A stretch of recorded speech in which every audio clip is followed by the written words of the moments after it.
ጤና ይስጥልን ክቡራትና ክቡራን እንደምን አላችሁ? ስፖርታዊ ጉዳዮቻችን ተጀምሯል። ቤስት ስፖርቶች ነን። የተለያዩ ጉዳዮችን እየነገርናችሁ እንቆያለን። ከምንመለከታቸው ጉዳዮች እንጀምራለን። አስቀድመን እናስተዋውቃችሁ ምን ጉዳዮችን እንደያዝን። የአርሰናል የተጫዋቾች ጉዳት ትናንትና በስፋት አንስተነዋል። ዛሬም አዳዲስ ነገሮች ወጥተውበታል። በተለይ ደግሞ ዚ አትሌቲክ ከኖኒ ማዱዌኬ ጋር በተያያዘ አንድ ኦፍ አርሰናል ደግሞ ዝርዝር የጉዳት መጠናቸውን ተጫዋቾች ምን ያክል ፖቴንሻሊ እስከ መቼ ሊቆዩ ይችላሉ በሚሉ ጉዳዮች ላይ አዳዲስ ትናንትና ያላነሳናቸው አዳዲስ ጉዳዮች ተሰምተዋል። መቼ ሊመለሱ ይችላሉ በሚለው ጉዳይ ላይ ተጨማሪ ዝርዝር ጉዳዮችን የነገርናችሁ እንቆያለን። ከዛ ውጭ ሌሎች አጫጭር ጉዳዮችንም እናነሳለን። አርሰናልን በተመለከተ ከዝውውር ጋር በተያዘ የሚነሱ ነጥቦች አሉ። ከኤቨርተን ግብ አስቆጥሯል። በርናንዶ ሲልቫና ማንቸስተር ሲቲ አዳዲስ ጉዳዮች የተሰማባቸው ጉዳዮች ናቸው። ከማንቸስተር ዩናይትድ ጋር በተያዘ በጣም መልካም ዜናዎች አሉ።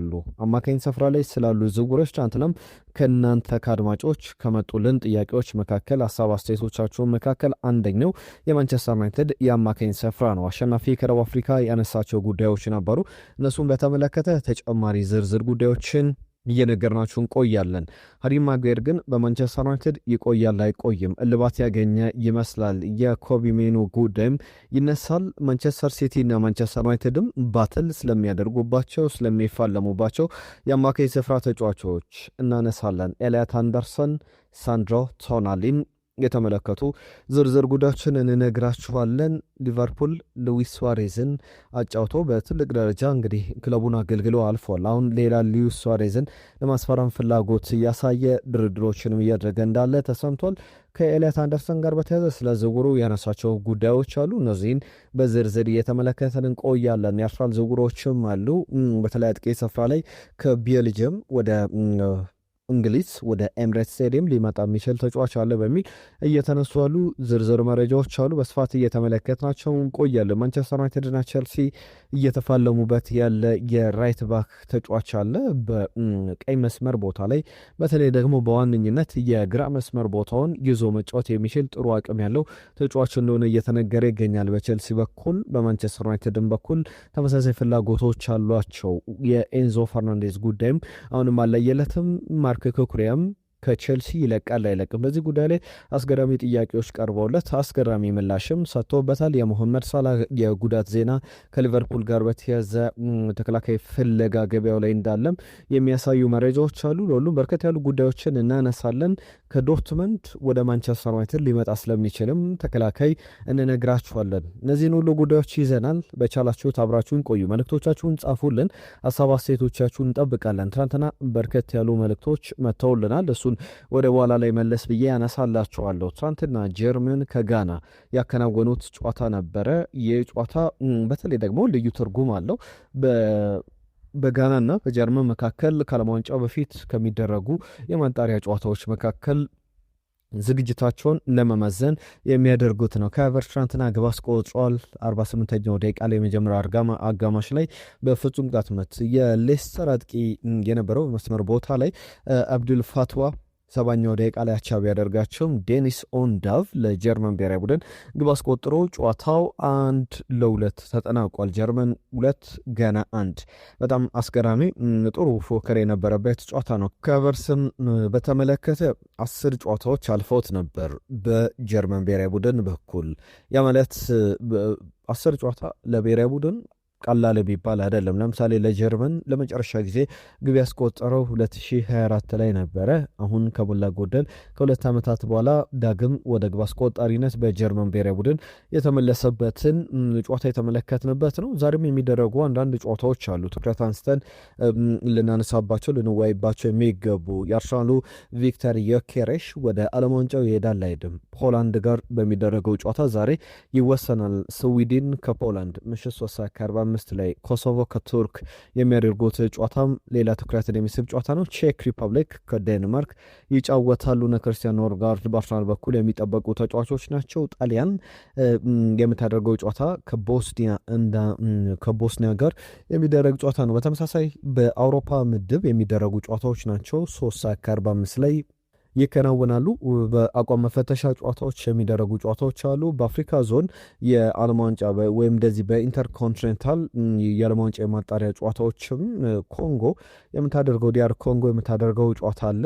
ይህንንም በተመለከተ በቀጣይ ለዓለም ዋንጫው ለማለፍ የበለጠ እድሏን ለማስፋት ዛሬ ጃማይካ ጋር ትጫወታለች። ጃማይካን በምትገጥምበት ጨዋታ ላይ የሚነሱ ጥያቄዎች አሉ። በተለይ ደግሞ በጃማይካና በዲሞክራቲክ ሪፐብሊክ ኮንጎ መካከል በሚደረገው ጨዋታ ኢራቅም ከቦሊቪያ ጋር ጨዋታዋን ታከናውናለች እና በዚህ ጨዋታ ላይ የዲሞክራቲክ ሪፐብሊክ ኦፍ ኮንጎ ደጋፊ አፍሪካ ዋንጫ ላይ ትኩረትን ስቦ እንደነበረ ይታወቃል። ፓትሪስ ሉሙምባ ቪያ ተብሎ ይጠራል። በትክክለኛ ስሙ ማይክል ኩክ ሞቦልዴንጋ ይባላል። ይህ ሰው በቪዛ ምክንያት ወደ ሜክሲኮ አልተጓዘም ተብሏል። በሜክሲኮም የሚደረገው ጨዋታ ላይ በዚህ ዲሞክራቲክ ሪፐብሊክ ኦፍ ኮንጎ ከጃማይካ ጋር በምታደርገው ጨዋታ ላይ እንደማይኖር እሱም በይፋዊ የትዊተር ገጹ ላይ የኢንስታግራም ገጹ ላይ ጭምር ይፋ አድርጎ ተመልክተናል። ዲሞክራቲክ ሪፐብሊክ ኦፍ ኮንጎ ከእኩለ ሌሊት በኋላ በምታደርገው ጨዋታ ጃማይካን ገጥመው ወደ ቀጣይ ዙር ታልፋላቸው የሚጠበቅ ጉዳይ ነው። እነዚህን ከጨዋታዎች ጋር በተያያዘ የተነሱ ሀሳቦች አነሳን። በቀጥታ ወደ ጉዳዮች እንለፍ። ከማንቸስተር ዩናይትድ መረጃዎች እንጀምራለን። ማንቸስተር ዩናይትድን በተመለከተ የሃሪ ማጉዌር ቆይታ ብዙ ሲባልበት ነበር። ትናንትና የካዜሜሮ በማንቸስተር ዩናይትድ እንደማይቆይ ነጥቦችን አንስተን በተጫዋቹ ፍላጎት ላይም ስናነሳ ነበር። ሃሪ ማጓየር በተመለከተ እንግዲህ እስከ ጁን 2027 ድረስ ውል ለመፈረም በቃል ደረጃ ከማንቸስተር ዩናይትድ ጋር ስለመስማማቱ የወጡ ዘገባዎች ያሳያሉ። ማንቸስተር ዩናይትድ በተጨማሪነት እስከ 2028 ድረስ የሃሪ ማጉዌርን ውል ማራዘም ይችላል። 33 ዓመቱ ላይ ይገኛል። በሚገርም ጥሩ ብቃት ላይ ይገኛል። እስከ 34 ዓመቱ ወይም ደግሞ እስከ 35 ዓመቱ ድረስ በማንቸስተር ዩናይትድ የመቆየት መብት ይኖረዋል። ክለቡ ተጫዋቹን የማቆየት ውሉ በቀጣይ ቀናት ይፈረማል ተብሎ ይጠበቃል። ዩናይትድን በተመለከተ ከኮቢ ሜኖ ጋርም በተያዘ ድርድሮች እየተደረጉ ይገኛሉና ሃሪ ማጓየርን መረጃ ይዞት የወጣው ፋብሪዚዮ ሮማኖ ነው። ሳሙኤል ለከረስት የኮቢ ሜኖን ጉዳይ በተመለከተ አዲስ ውል ለመፈረም ለመስማማት ከጫፍ ደርሷል የሚሉ ጉዳዮችን ይዞ ወጥቷል። በቀጣይ ጊዜያት ላይ የሚጠበቁ ጉዳዮች መካከል የሚጠቀሱ ናቸው። እነዚህ ሁለት ተጫዋቾች በማንቸስተር ዩናይትድ ትልቅ ኃላፊነት ይኖራቸዋል ተብሎ ይጠበቃል። የሽግግር ጊዜ ነው በማንቸስተር ዩናይትድ በኩልና ቡድኑ የሚያውቅ በተለይ ደግሞ ከሊደርሺፕ ጋር በተያዘ ሃሪ ማጉዌር ያለው ኳሊቲ ብዙ ተጫዋቾች ለመጠየቆችን ከተመለከታችሁ በጣም የሚያደንቁለት ነገር እንደሆነ መናገር ይቻላል። አርሰናል ቤት ጥቂት ነጥቦችን እናንሳ። ኖኒ ማዱዌኬን የተመለከተ ጉዳይ ላስቀድም። ከኖኒ ማዱዌኬ ጋር በተያዘ በተለይ አርሰናል በቀጣይ ቀናት ያሉት የዝውውር ጉዳዮች ብዙ ትኩረት ሊስቡ ይችላሉ። ነገር ግን አሁን ወሳኙ ነገር ስለ ቀጣይ ዝውውሮች ከማንሳታችን በፊት የጉዳት ዜናዎች ናቸው።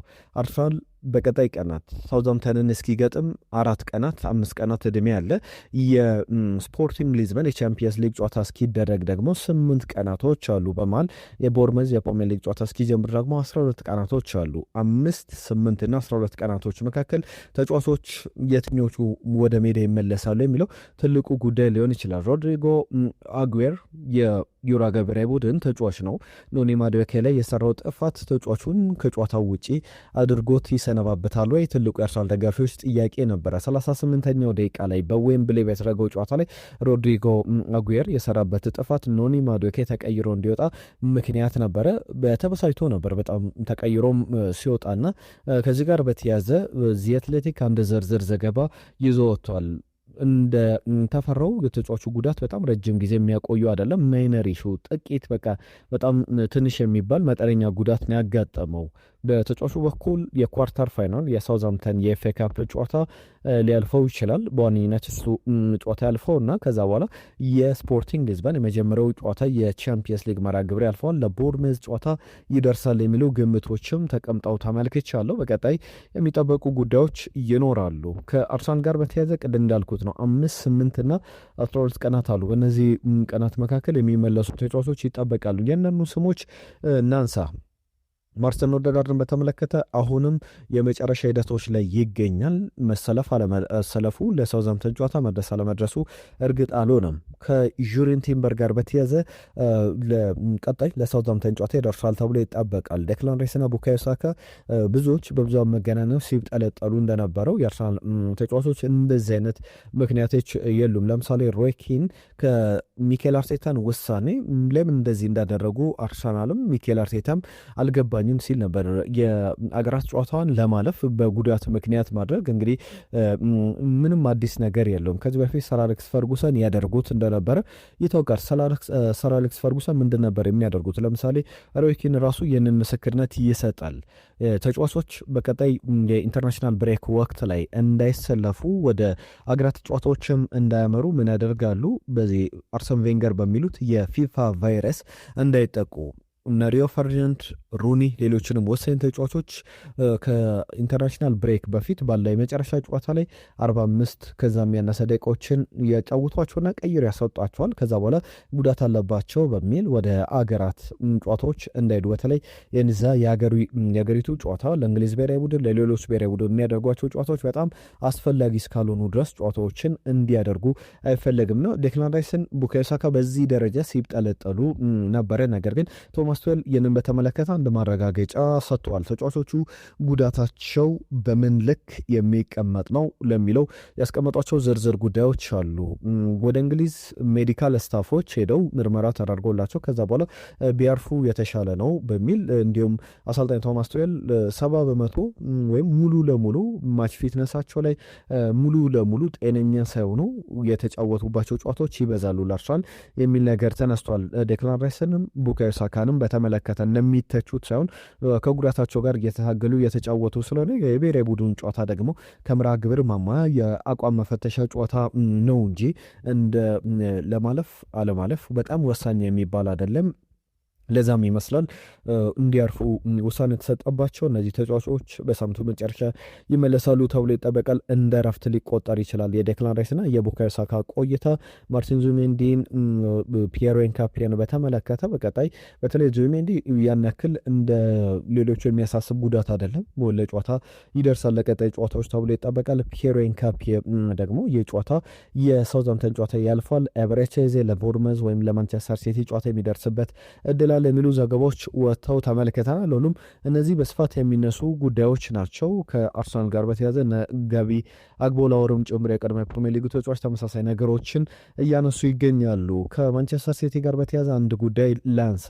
ይህ ጉዳይ በተለይ የበርናንዶ ሲልቫን ጉዳይ የተመለከተ ነው። በርናንዶ ሲልቫን በተመለከተ በክረምቱ ፍሪ ኤጀንት ሆኖ ክለቡን ለመልቀቅ ውሳኔ ያሳልፏል። ከዚህ በፊት 1-2-3 አጋጣሚዎች ላይ ወደ ባርሰሎና ለመሄድ ወደ ሌሎች ክለቦች ለመዛወር ጥያቄ አቅርቦ በአሰልጣኝ ፔፕ ጋርዲዮላ ጫና በክለቡ እንዲቆይ መደረጉ ይታወቃል። አሁን በርናንዶ ሲልቫ ግን በውድድር ዓመቱ መጨረሻ ላይ ማንቸስተር ሲቲን በነፃ ዝውውር ለመልቀቅ ፍጹም ፍላጎት አለውና ብዙ ክለቦች ፍላጎት እያሳዩ ይገኛሉ። በቀጣይ አዲስ ቻፕተር፣ አዲስ ምዕራፍ፣ አዲስ ቻሌንጅ ፈልጎ ከማንቸስተር ሲቲ ጋር እንደሚለያይና ለማንቸስተር ሲቲ በኩል ተጫዋቹ ማቆየት ይፈልጋሉ። ነገር ግን እሱ ያን ያክል በክለቡ የመቆየት ፍላጎት የለውም የሚሉ ሀሳቦች እየተሰነዘሩ ይገኛሉ። ቀጣይም ይጠበቃል። ሲቲ ላይ ከዩናይትድ ጋር በተያዘ የሚነሱ ዝርዝር የዝውውር ጉዳዮች አሉ። ከሲቲ ጋር በተያዘ ኤልያት አንደርሰን የሰጠው ሀሳብ አለ። ኤልያት አንደርሰን ስለ ዝውውር ተጠይቆ ነበረ።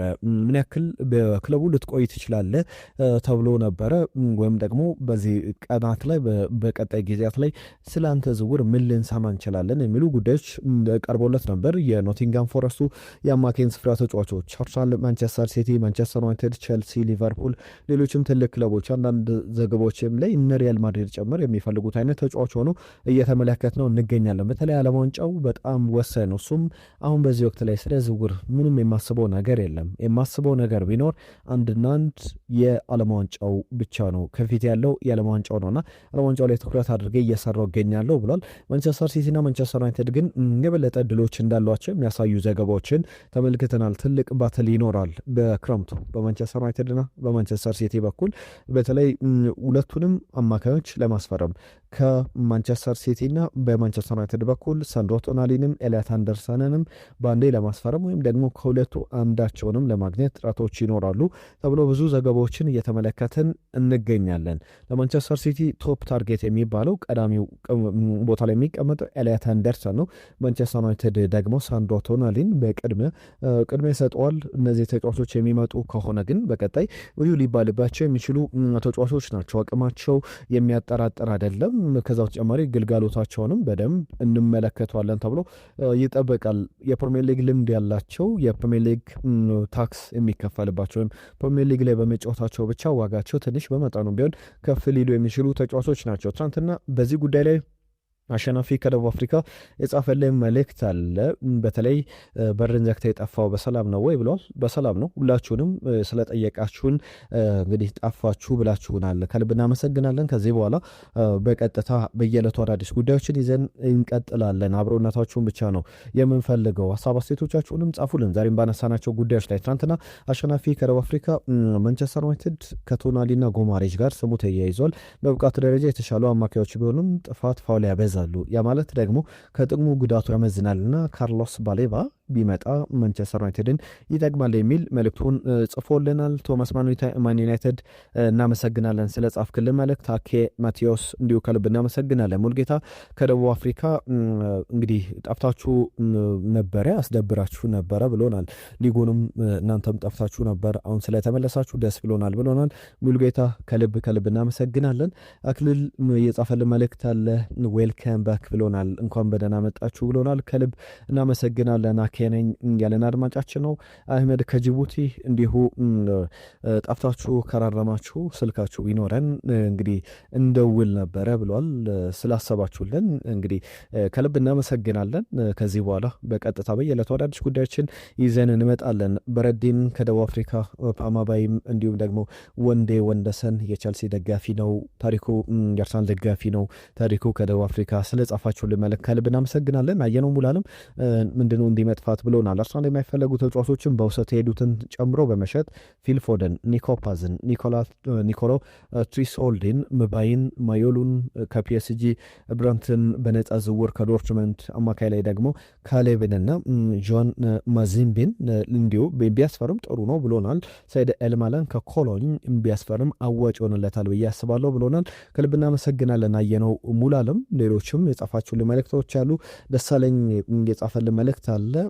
ቻልዋ የተሻለ ተጫዋች ነው ብሎናል። ከሃሪ ማጉዌር አንጻር ያነሳቸው ጉዳዮች ናቸው። ለሁሉም የማንቸስተር ዩናይትድን ጉዳይ ላጠናቀቅ ከዩናይትድ ጋር በተያዘ በተለይ አማካኝ ስፍራ ላይ ብቻ አይደለም ዩናይትድ ተከላካይ ስፍራ ላይም ተጫዋች ያስፈልገዋል ተብሎ ይጠበቃል። በዲየጎ ሲሞኔ አትሌቲኮ ደ ማድሪድ የሚፈለገው ማንቸስተር ዩናይትድን በቅርብ እየተከታተለው ያለ ተጫዋች አለ። እንደ ስካይ ስፖርት ዘገባ ከሆነ በተለይ ኒኮላስ ሽሎተንበርግ ከዶርትመንድ ይለቃል ተብሎ ይጠበቃል። ነገር ግን ከሱ ጋር በጣም ብዙ ቦታ አገኝም ተብሎ ሲጠበቅ የነበረ ነገር ግን በያዝነው ውድድር ዘመን 37 ጨዋታዎችን ያደረገው አንቶንን በተመለከተ ዝውውሮቹ በጣም ትኩረትን ስቧል። በኒኮ ኮቫች ስር በደንብ የተሻሻለ ተጫዋች ነው።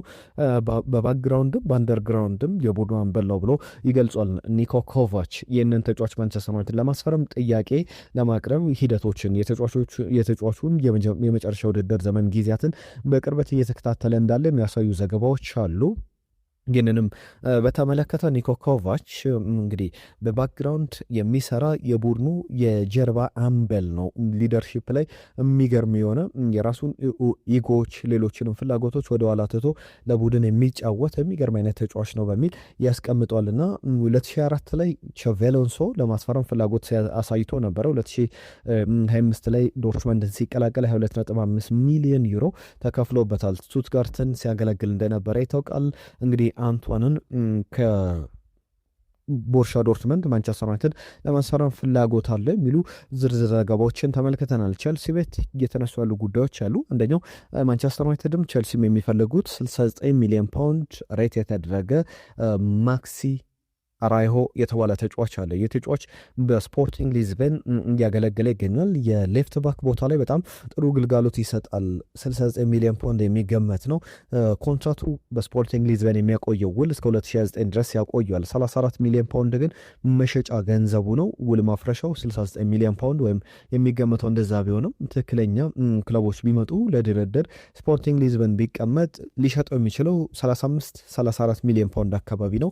ያ ማለት ደግሞ ለሁለቱም ክለቦች ያን ያክል የበዛ ነው ተብሎ አይጠበቅም። ቸልሲም በግራ መስመር ቦታ ላይ ተጫዋቹን ይፈልገዋል። ማክሲ አራይሆን በተመለከተ በግራ መስመር ቦታ ላይ የቸልሲው ተጫዋች ማርክ ኩኩሬያ ወደ ላሊጋው መመለስ ታስባለሁ ተብሎ ተጠይቆ ነበረ። አሁን በቸልሲ ፍጹም ደስተኛ ነኝ ብሏል።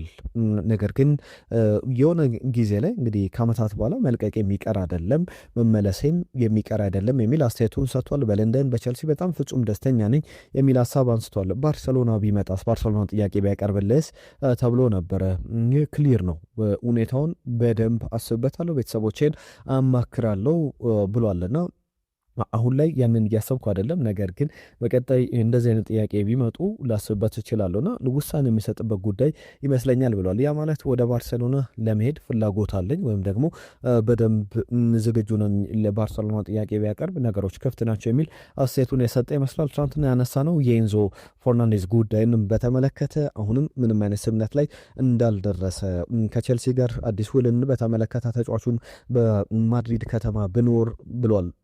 ወደ ማድሪድ የሚሄድ ከሆነ ደግሞ አትሌቲኮ ማድሪድ ያስፈርመዋል ተብሎ አይጠበቅም። በሪያል ማድሪድ በኩል ደግሞ ተጫዋቹን አማካኝ ስፍራ ላይ ለማሰራም ፍላጎት እንዳለው የሚያሳዩ ዝርዝር ዘገባዎች መውጣታቸው በደንብ ይታወቃል። ከአርሰናል ጋር በተያዘ በትልቅ ደረጃ በዝውውሮች ትናንትናም ዛሬም በአዳዲስ መንገድ በፕሌቲ ጎል ላይ እንደተመለከትኩት ከሆነ የክለብ ብሩጉን ተጫዋች ኒኮሎ ትሪስሆልድን ለማስፈረም ተጫዋቹ ለጣሊያን ብሔራዊ ቡድን፣ ለአርጀንቲና ብሔራዊ ቡድን፣ ለጀርመን ብሔራዊ ቡድን መጫወት ይችላል።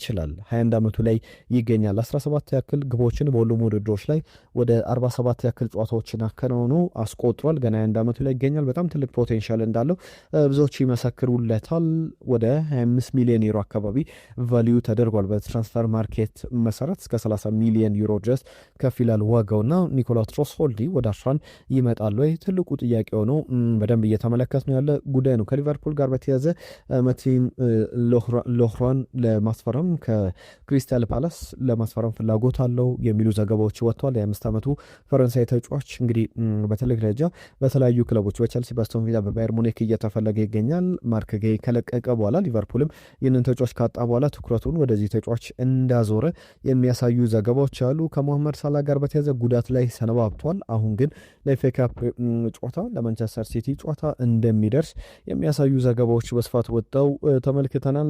የስኮት ማክቶሚናይ ጉዳይም ይነሳል። ከሳውዲ ክለቦች ጥያቄ ቀርቦለታል ተብሏል። በናፖሊ ግን እንደሚቆይ ይጠበቃል። የ9 ዓመቱ ተጫዋች በተለይ እስከ 2030 ድረስ በናፖሊ የሚያቆይ ኮንትራት አለው እና እንደ ኒኮላስ ሺራ ዘገባ ከሆነ ጋዜጠኛው ደሞዙ ከፍ ብሎለት ወደ ሳውዲ ፕሮ ሊግ ሊሄድ የሚችልበት እድል ቢኖርም ተጫዋቹ ግን ምርጫው በዛው በናፖሊ፣ በኔፕልስ፣ በዲየጎ አርማንዶ ማራዶና ስቴዲየም መቆየት ነው የሚሉ ዘገባዎችን ተመልክተናል። በቀጣይ ምን አዳዲስ ነገሮች ሊኖሩ ይችላሉ በሚሉ ጉዳይ ላይ አዳዲስ መረጃዎችን ይዘን የምንመለስ ነው የሚሆነው። ለአብሮነታችሁ ለሰጣችሁን ጊዜ ከልብ እናመሰግናለን። ሊቨርፑል ላይ ግን አንድ ጉዳይ ሊጨምር ቅድም መግቢያ ላይ ያነሳሁትን የሉዊስ ሱዋሬዝ ጉዳይ። ሉዊስ ሱዋሬዝ ማለት አሁን በኢንተር ማያሚ የመጨረሻ ጊዜያቱን ያሳለፈው ወይም የቀድሞ የባርሰሎና ተጫዋችን ሳይሆን ሉዊስ ሱዋሬዝ በስፖርቲንግ ሊዝበን ጥሩ ቆይታ እያደረገ ያለ ኮሎምቢያዊ አጥቂ ያለና ቀጣዩ ሉዊስ ሱዋሬዝ ተብሎ እየተገለጸ ይገኛል። ስፖርቲንግ ሊዝበኖች ቪክተር ዮኬሬሽን ለመተካት ያመጡት አጥቂ ነበር። አሁን ደግሞ ሌላ ቪክተር ዮኬሬሽ ሌላ የሚሸጥ ሌላ አሴት ይዘው የመጣ ተጫዋች ሆኗልና የተጫዋች በሊቨርፑል በጣም በጥብቅ እየተፈለገ ይገኛል። ከስፖርቲንግ ሊዝበን ከዚህ በፊት ከበነፊካ አይነት ክለብ ዳርዊን ኑኔዝን አስፈርሞ ያልተሳካለትም ነበር ብዙም። አሁን ደግሞ የዚህ ተጫዋች መምጣት በብዙ መንገድ እየተገለጸ ይገኛል። ክቡራትና ክቡራን ስፖርታዊ ጉዳዮቻችን እነዚህን ይመስሉ ነበር። ለአብሮነታችሁ ለሰጣችሁን ጊዜ ከልብ እናመሰግናለን። በርከት ያሉ ጉዳዮችን ተመለከትን። የዛሬን እዚህ ላይ አበቃን። ሀሳብ አስተያየቶቻችሁን ጻፉልን። ቪዲዮቻችን ላይክ፣ ሼር፣ ሰብስክራይብ ያደርጋችሁ ቤተሰብነታችሁን አሳዩን። ጤና ይስጥልን።